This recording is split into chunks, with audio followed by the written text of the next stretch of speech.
All right, so you're gearing up for the GMDSS General Operator Certificate. You already know the stakes are pretty high, right?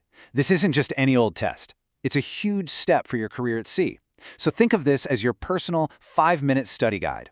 We're going to break down everything you need to know, how to prep, and get you feeling confident enough to walk right in there and ace it. Okay, let's dive right in. Here's the game plan. First, we'll do a super quick refresher on what GMDSS even is. Then we're going to deconstruct the GOC exam itself. Know your enemy. After that, it's all about mastering the absolute must-knows. We'll talk study strategy, and then finally, what to expect when you walk into that room on exam day. Okay, first things first, we've got to talk foundations. Before you can even think about passing the exam, you have to be absolutely rock solid on what the GMDSS system is all about. And here it is, GMDSS, the Global Maritime Distress and Safety System. That's a mouthful, I know, but really it's just the international system. The agreed-upon rules, the gear, the communication protocols, all designed for one thing: keeping people safe at sea and making rescues happen faster and more effectively. So, what's its core purpose? Well, it really boils down to 3 key jobs. First, you got to let the right people know you're in trouble. Simple enough. Second, it's about getting the rescue ball rolling and keeping it organized. And third, you have to be able to talk to the people coming to help you. It's basically a complete safety net for anyone out on the water. All right, so how does all that theory actually translate to the exam you're about to take? Look, understanding the structure of the test, that's half the battle right there. If you know exactly what you're walking into, you can prepare smart and avoid any of those horrible surprises. So, the exam is split into 3 main chunks. First up, you've got your general knowledge paper. This is pretty straightforward. Written questions, multiple choice. Next is radio procedures. This is more hands-on. Think practical stuff like log keeping, usually in a group setting. And then you have the big one, the operational test. This is a 90-minute practical where they throw a scenario at you and you've got to operate all the gear just right. Now, here's the one number you absolutely have to burn into your brain: 75%. That's the magic number.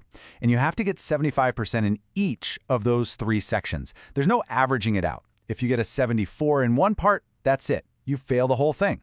The pressure's on for each and every section. Okay, let's get into the nitty-gritty, the core stuff. This is the non-negotiable information you absolutely 100% have to have memorized before you even think about walking into that exam room. First up, and this is a big one, the phonetic alphabet. Alpha, Bravo, Charlie. You have got to know this cold. Backwards, forwards, instantly, no hesitation. It's the absolute foundation of clear communication, and trust me, they will test you on it. There are 0 shortcuts on this one. All right, next on the list, frequencies.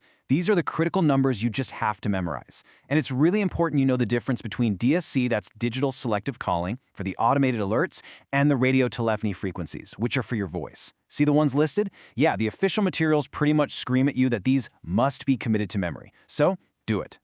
Okay, this is a total classic exam scenario. You get a DSC distress alert. What do you do? This procedure right here, it's your lifeline. The key is you don't just panic and jump on the radio. No. You shift to the voice channel. You listen. You wait a few minutes for a coast station to handle it. You log everything. And only then, if nobody else has, do you step in and acknowledge or relay it. Following these steps perfectly is absolutely crucial. So we know what we need to study. That's the easy part. The real question is, how do you get all this stuff locked in your brain so you can pull it out when you're under pressure? Let's talk strategy. Let's build a real game plan. So where do you even start, right? It can feel like a mountain of information. But here's the good news. Actually, it's great news. The people who make the exam have given you an unbelievably powerful tool to help you get ready. And here it is, your secret weapon. You're going to want to bookmark this page. The AMERC website. That stands for the Association of Marine, Electronic, and Radio Colleges. They have this quiz page. And listen. This is a huge deal because this isn't just some random practice test.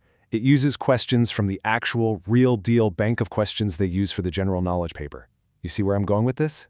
And hey, don't just take my word for it. This quote, it's pulled right from the official pre-study materials. They're basically handing you the keys to the kingdom.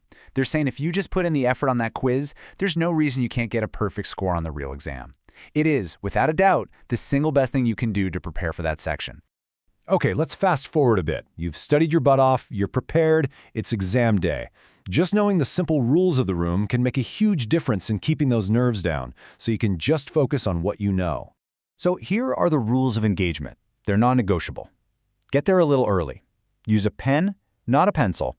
Your phone has to be completely switched off and put away. Not on silent, off. No extra papers on your desk. And it will be dead silent. They are super strict about this stuff, so knowing it ahead of time means it's one less thing to stress about. Okay, now listen up because this is really, really important. During your practicals, you'll have a mark sheet, and if you mess up a critical task, like say you log a distress message the wrong way, you'll get what's called a gray box. And getting a gray box, well, that's an automatic instant fail for that entire part of the exam. That's it. Game over for that section. The stakes are just that high on the big stuff. So there you have it. You know the structure of the exam, you know the must-have content, you've got a killer study strategy, and you know the rules for game day. The path to passing this thing is actually pretty clear. It all comes down to focused practice, hammering that AMR quiz and nailing down those practical procedures. So the only real question left is, are you ready to go get it?